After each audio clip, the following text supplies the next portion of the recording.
Welcome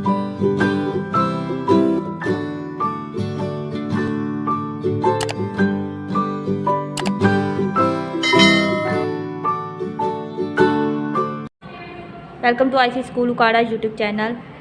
I hope you all are fine and doing well. So dear, before starting the video, don't forget to like, share and subscribe our YouTube channel.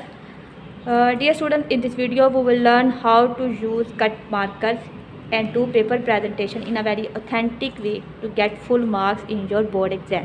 Okay? तो ये आपके सामने कुछ आपको markers नज़र आ रही होंगी, ठीक है, विद अ स्केल। ये मैं आपको यूज़ बताऊंगी इनका कि आपने कौन सी मार्कर किस किस पर्पज़ के लिए यूज़ करनी है, ठीक है, तो उसका क्या यूज़ है और अपने पेपर को अच्छे वे में किस तरह से आपने प्रेजेंट करना है। तो सबसे पहले ये एक कट मार्कर है 605।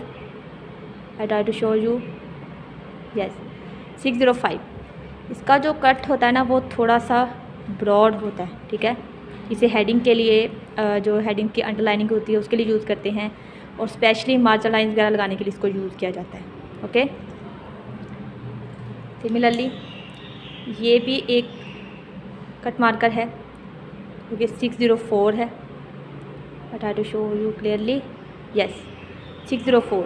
ओके, तो इसका जो होता है ना कट थोड़ा सा नैरो होता है 605 की निस्बत, ठीक है, यू कैन सी दैट। और इसी तरह ये मेरे पास पॉइंटर है, ब्लू पॉइंटर, इसे भी मार्जिन लाइंस के लगाने के लिए यूज़ करते हैं, हेडिंग के अंडरलाइनिंग में भी इसको यूज़ किया जाता है। और ये दो सिंपल मार्कर हैं, ब्लू एंड ब्लैक। इनका यूज़ ये आप टोटली आपकी चॉइस पे, आप इसको यूज़ करना चाहें तो करें, ना करना चाहें तो ना करें, it's totally up to you. और ये स्केल है, ये लार्ज स्केल है, इसको मार्जिन लाइन लगाने के लिए यूज़ करते हैं, ठीक है, और हेडिंग के अंडरलाइनिंग वगैरह के लिए, ये तो आप सबको ऑब्वियसली पता ही है। तो जो हमने मार्जिन लाइन लगानी होती है ना बेटा, उसमें ये एक तो ये देखें आपके सामने लगी हुई है, एक ब्रॉड लाइन होती है, साथ में एक नैरो लाइन होती है, ठीक है। तो आपने ब्रॉड लाइन लगानी है 605 को यूज़ करके और नैरो लाइन लगानी होती है पॉइंटर को यूज़ करके, ठीक है। ये मेन प्रेजेंटेशन होती है इसकी, जो आपकी दोनों साइड की मार्जिन लाइन लगती हैं उर्दू और इंग्लिश के पेपर्स में। लेकिन यहाँ पे मैं आपको एक ट्रिक बताऊँगी जिससे आप अपना टाइम सेव कर सकते हैं और अपनी नैरो और ब्रॉड लाइन, ये दोनों लाइंस एक ही मार्कर को यूज़ करते हुए लगा सकते हैं। और वो ट्रिक क्या है कि जैसे आपके पास आपको एक और 605, ये भी 605 ही है, ठीक है, 605। इसका मैं आपको एक शो करती हूँ, मैंने इसको क्या किया है, ये देखें, कैन सी दैट, मैंने इसको साइड पे एक टक लगा लिया है, ठीक है, बिल्कुल साइड पे। इसका टक काफ़ी ब्रॉड होता है तो बिल्कुल साइड पे करके मैंने एक टक लगा लिया है, आप देख सकते हैं। ये टक मैंने कैसे लगाया है कि इसी मार्कर ये का जो ये कैप है इसको यूज़ करना आपने, और इसकी जो पॉइंटर वाली साइड होगी वो मेरे लेफ़्ट हैंड तरफ होगी, ठीक है। और जो ये जो पॉइंट है इसका यहाँ पे रख के आपने इसके कैप को ऐसे दबाना है, ठीक है, अच्छे से। तो ये इस मार्कर पर एक कट लग जाएगा। अब आपको दिखाती हूँ, यस ये देखिए, अब ये कट लग गया है ना। ये कट क्या करेगा कि अगर आप इससे लाइन लगाते हैं या, ठीक है, तो आपकी ये देखें जो ब्रॉड और नैरो, ये जो मार्जिन लाइन होती है ब्रॉड और नैरो, ये दोनों इसी एक मार्कर को यूज़ करके आप लगा सकते हैं।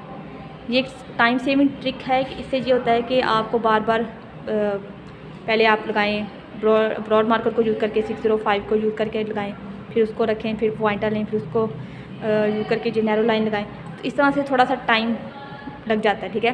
तो इस ट्रिक को यूज़ करके आप अपना टाइम सेव कर सकते हैं। ओके, सो ये था आपके कट मार्कर का और सिंपल मार्कर का इंट्रो कि किस मार्कर को आपने किसके लिए यूज़ करना है। और ये 605 है, इसको हेडिंग की अंडरलाइनिंग के लिए भी यूज़ करते हैं, ये जो नीचे की हुई है, ठीक है। और जो हेडिंग बनाने के लिए आप 604 को प्रेफर करें, इस बेटर, ठीक है। सो तो आपके सामने इस वक्त आपको एक पेपर नज़र आ रहा होगा, ये मैंने केमिस्ट्री का एक सैम्पल तैयार किया है कि जो आपके बोर्ड के जो पेपर्स होते हैं उसमें जो क्वेश्चन आते हैं उसको 3 तरह की उसमें कैटेगरीज हमें देखने को मिलती हैं। क्या क्या कि कुछ क्वेश्चन ऐसे होते हैं जिसमें वो आपसे डिफ़ाइन पूछते हैं, किसी चीज़ को आपने डिफ़ाइन करना है, ठीक है। कुछ क्वेश्चन ऐसे होते हैं जो रीजनिंग लाइफ वाले होते हैं, और कुछ ऐसे हैं जिसमें वो आपको कहता है कि ये ना 2 चीज़ों के बीच में मुझे फ़र्क करके बताएं, ठीक है। 2 चीज़ें हैं उसके बीच में अपने फ़र्क बताना है। अगर मैं आपको एग्जांपल के तौर पर कहूँ कि केमिस्ट्री में आ जाता है कि differentiate between homogeneous mixture and heterogeneous mixture, काफ़ी फेमस क्वेश्चन है, ठीक है।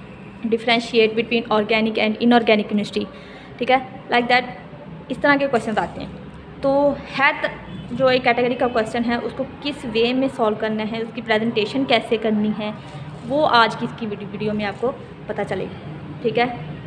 तो सबसे पहले जो कैटेगरी नंबर 1 ले रही हूँ मैं, 4 डेफिनेशन है। जैसे कि आपको डेफिनेशन आती है किसी भी क्वेश्चन की, आपको डिफ़ाइन करना पड़ता है किसी भी टर्म को।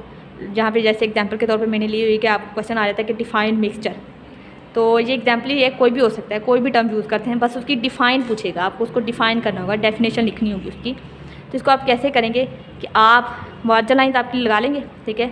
उसके बाद इस तरह से एक डेफिनेशन का मार्जिन ड्रॉ करेंगे, जैसे कि मैंने आपके सामने किया, एक बॉक्स की फॉर्म में, कॉलम की फॉर्म में। इस तरह से एक नीट करके अच्छा सा एक कॉलम बनाएंगे, ठीक है, और उसके अंदर जो अपनी डेफिनेशन है उसको मैनेज करके लिख देंगे, ओके। और डेफिनेशन राइट करने के बाद अपनी जो डेफिनेशन है उसको आप इस तरह से इन्वर्टेड कोमास में क्लोज कर दें, ठीक है। तो ये आपकी हो जाएगी डेफिनेशन, ओके। डेफिनेशन का क्वेश्चन जब भी आए उसको हमेशा इसी फॉर्म में, इस तरह से कॉलम बना के डेफिनेशन का एक पूरा मार्जिन ड्रॉ करके उसके अंदर बड़े अच्छे से नीट फॉर्म में मैनेज करके राइट करना है। फिर सेपरेट से उसकी एग्जांपल की हेडिंग देनी है। एग्जांपल आपने इसी मार्जिन के अंदर नहीं लिखनी, एग्जांपल की हेडिंग आपने सेपरेट देनी है और यहाँ पे उसकी एग्जांपल मेंशन करनी है। जो भी डिफ़ाइन का क्वेश्चन है, अगर एग्जांपल है ठीक है, कोई और पॉइंट उसके साथ मेंशन करना है तो वो भी आप यहाँ पे लिखेंगे। कोई इक्वेशन लिखनी है डेफिनेशन के साथ, वो भी आप सेपरेट उसकी हेडिंग बनाएंगे इसी तरह, फिर वो लिखेंगे, ठीक है। जो डेफिनेशन है वो पूरी की पूरी इस जो मार्जिन के अंदर आएगी, इस कॉलम के अंदर आएगी, बिल्कुल इसी तरह, ठीक है। इसी तरह जो दूसरी कैटेगरी का क्वेश्चन हमें देखने को मिलता है वो है डिफरेंस, 4 डिफरेंस। ये जो दूसरी कैटेगरी मैंने बनाई है वो 4 डिफरेंस, आपसे 2 चीज़ों के बीच में डिफरेंस पूछता है, ठीक है, उसको आपने किस तरह से सॉल्व करना है। तो जब भी वो 2 चीज़ों के बीच में आपसे डिफरेंस पूछता है, जैसे कि differentiate between mixture and compound, बड़ा इंपॉर्टेंट लॉन्ग क्वेश्चन भी है, शॉर्ट भी है, ठीक है। तो ये मोस्टली आता है बोर्ड एग्जाम्स में। इसके अलावा differentiate between homogeneous heterogeneous mixture, differentiate between homoatomic molecules, heteroatomic molecules, differentiate between organic chemistry, inorganic chemistry, so many, कुछ भी हो सकता है, ठीक है। जब वो 2 चीज़ों के बीच में आपसे कंपैरिजन पूछेगा, आपसे 2 चीज़ों के बीच में आपसे डिफरेंस पूछेगा, तो उसको आपने किस तरह से सॉल्व करना है कि आपने बिल्कुल पेज के सेंटर में लाइन लगा लेनी है, एंड ठीक है, ये डिवाइडर लाइन भी इसको कह सकते हैं कि वो पेज को 2 हिस्सों में इस तरह से डिवाइड कर देगी और दोनों साइड पे अल्टरनेट एक दूसरे के आमने सामने रख के आपने उस क्वेश्चन के पॉइंट्स उसमें राइट कर देने। इससे आपका क्वेश्चन बहुत ज़्यादा क्लियर होगा, ठीक है, और प्रेजेंटेबल भी होगा और दिखने में भी अच्छा लगेगा और उसको चेकिंग करने में भी आसानी होगी। तो ऑब्वियसली फिर जब वो आपका पेपर इतना अच्छा होगा तो आपको मार्क्स भी अच्छे मिलेंगे ही मिलेंगे इंशाल्लाह ताला। तो जो थर्ड है इसमें बेटा लॉन्ग क्वेश्चन से रिलेटेड है, ठीक है। मैं आपको बता रही हूँ कि अगर लॉन्ग क्वेश्चन आते हैं तो उसको किस तरह से करना है। तो लॉन्ग क्वेश्चन में मैंने एग्जांपल के तौर पे लिया है कि आपकी 9th की केमिस्ट्री में टॉपिक है टाइप्स ऑफ मॉलिक्यूल्स, ठीक है। तो आपसे वो explain types of molecule with example, जब किसी भी स्टेटमेंट से वो पूछ लेते हैं तो उसको आपने किस तरह से करना है। तो उसने टाइप्स ऑफ मॉलिक्यूल पूछे, दैट डजंट मीन कि आप डायरेक्ट टाइप्स ऑफ मॉलिक्यूल से ही उसको राइट करना स्टार्ट करते, नो। पहले आपने बताना है कि मॉलिक्यूल इटसेल्फ क्या चीज़ है, उसकी यहाँ डिफ़ाइन मेंशन करनी है, और डिफ़ाइन मेंशन करने का वही तरीका आपने लॉन्ग में भी रखना है जो मैंने आपको शॉर्ट के लिए बताया पीछे, ओके। उसके बाद एग्जांपल उसकी लिखेंगे, फिर टाइप्स आ जाएंगी, फिर सारी टाइप्स के नेम मेंशन करेंगे, लाइक इसमें मोनो है, डाई है, ट्राई है, हेट्रो है, होमो है, पॉलीटॉमिक्स हैं, ठीक है, पॉलीटॉमिक मॉलिक्यूल्स हैं, सारी उनकी एग्जांपल्स भी हैं। तो वो सारी 1 बाय 1 आप उसको लिखते जाएंगे, उसको एक्सप्लेन करेंगे।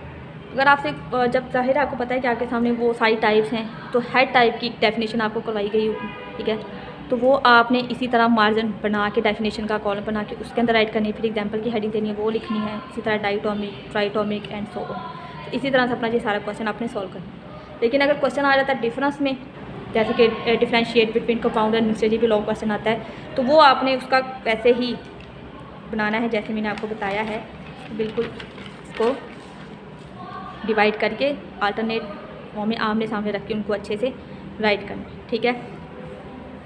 जो एक और क्वेश्चन की कैटेगरी आपसे पूछते हैं वो मोस्टली आपसे ना आपको रीजनिंग वाला कोई क्वेश्चन पूछ लेते हैं, ठीक है, या आपसे कोई वो ऐसे ही क्वेश्चन की फॉर्म में पूछ लेते हैं कि लाइक अगर आपको एक एग्जांपल दूँ कि मैं व्हाट आर इलेक्ट्रोलाइट्स, इलेक्ट्रोलाइट्स क्या है, ठीक है, 9th केमिस्ट्री में हैं ये आपके टॉपिक।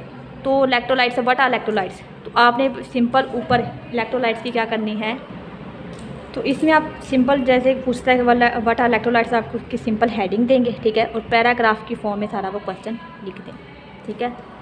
एक जो और चीज़ है आप लोगों ने करनी है, हर क्वेश्चन को सॉल्व करने के बाद आपने कंप्लीट उसका सॉल्व कर लिया, जो भी डाटा उसके बारे में था आपने सारा पुट कर दिया है, तो उसके बाद एंडिंग लाइन लगानी है वाइल यूजिंग योर स्केल, ठीक है। आपने एंडिंग लाइन लगाएंगे अपना स्केल यूज़ करते हुए, और ये लाजमी हर क्वेश्चन के एंड पे लगानी है। ये पूरा शॉर्ट क्वेश्चन आपने किया है सॉल्व, उसके बाद एंडिंग लाइन लगाएं, फिर उसके बाद दूसरा शॉर्ट क्वेश्चन लिखें, उसको उसके कंप्लीट करने के बाद उसकी एंडिंग लाइन लगाएं, फिर तीसरा, इस तरह से, ठीक है। और इसी तरह लॉन्ग क्वेश्चन में जैसा आपको ने क्वेश्चन नंबर 5 है उसका ए पार्ट कर लिया है, तो ए पार्ट कंप्लीट करने के बाद उसमें भी आप एंडिंग लाइन लगाएंगे, उसके बाद फिर उसका बी पार्ट स्टार्ट करेंगे, और बी पार्ट कंप्लीट करके उसकी एंडिंग लाइन लगा के आपको वो क्वेश्चन कंप्लीट होगा। तो इस तरह से ये एक आपने पेपर प्रेजेंटेशन का एक वे है, इसी को फॉलो करना है, और इंशाल्लाह अगर आप प्रॉपर वे में इसी तरह उसको फॉलो करके अपना पेपर सॉल्व करेंगे तो आपको फुल मार्क्स मिलेंगे आपके बोर्ड एग्जाम में इंशाल्लाह ताला। और ये केमिस्ट्री का मैंने एक सैम्पल के तौर पर आपको बताया है, बायो में भी आप ऐसे कर सकते हैं, ठीक है। इस तरह फिजिक्स में भी अगर डिफाइन का क्वेश्चन आता है, बायो में डिफाइन का क्वेश्चन आता है, जैसे कि डिफाइन बायोटेक्नोलॉजी, तो उसके में भी आपने बायोटेक्नोलॉजी की बिल्कुल ऐसी हेडिंग देनी है, एक कॉलम बनाना है, ठीक है, और उसी के अंदर उसकी डिफाइन लिखनी है।